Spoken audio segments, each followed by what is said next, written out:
I'm selling these over there for $15.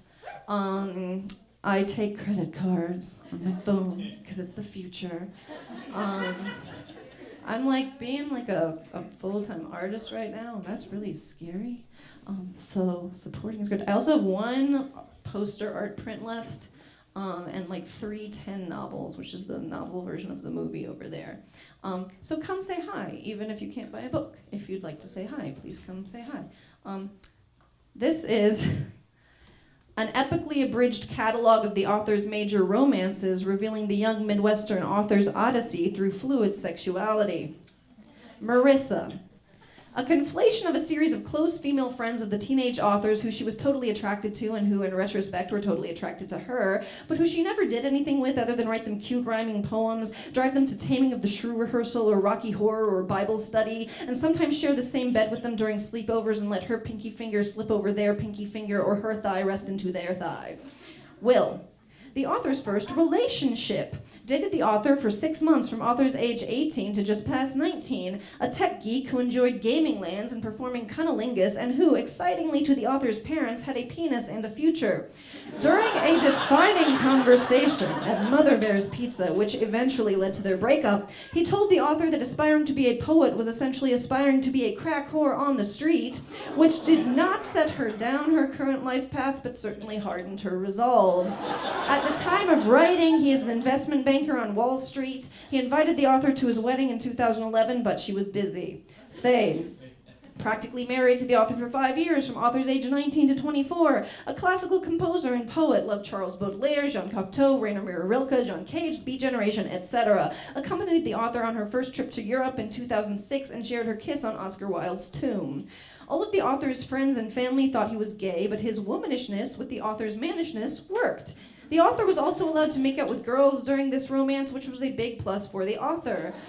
He and the author thought they were soulmates. They would have gotten tattoos of the 2 face halves from Hedwig and the Angry Inch if he hadn't been too much of a wuss to get tattooed. Lee, a conflation of 4 to 5 inconsiderately pretty, pixie-ish young women with borderline personality disorder, with whom the author would attend Tori Amos concerts, make out in movie theaters as she wiped away their tears during screenings of The Hours, and exchange cunnilingus after hits of nitrous oxide while their boyfriends discussed critical theory in the next room. It's always like funny to see which ones in which cities get the most Dawn. The reason the author started getting tattooed, a gamine, freckled, menthol-smoking high school dropout with green eyes that, no joke, sparkled, expansive dreams, and an even more expansive theory of her global importance. Her arms were covered in fairy tattoos that represented the 4 elements and scars from years working the hot ovens in pizza kitchens. She was one of those Leos who's really into being a Leo. She was always falling out, getting fired, and raging against various establishments. This romance led the author to lose a great deal of sleep and weight.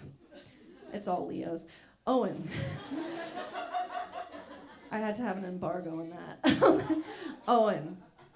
A conflation of several brilliant, sensitive, romantically unavailable males with whom the author shared artistically collaborative relationships with obvious romantic overtones. All of these men smoked Winstons. The invariable zenith of each of these relationships was a night sharing past relationship fucked upness, splitting an entire bottle of bourbon, and listening to Jeff Buckley's album Grace from start to finish, lying on separate sofas in the dark. Luke. This one's mean, I'm sorry. An average man of average intelligence with average drinking and anger management problems. He wrote average poetry and held down average day jobs. All of the author's friends hated him, and she knew it, but almost loved that they hated him. For the first time since dating Will, the author could imagine filling a sitcom-suitable heteronormative female role, complete with drunken verbal abuse, emotional neglect, and repeated devaluation of all the author's endeavors. The fact that the author associates these characteristics with the heteronormative female role, the author admits, says a lot about her relationship to heteronormative culture. So do you. I'm not saying that that's like wrong for you. I'm saying that I realized I had some fucked up ideas about what that meant, right?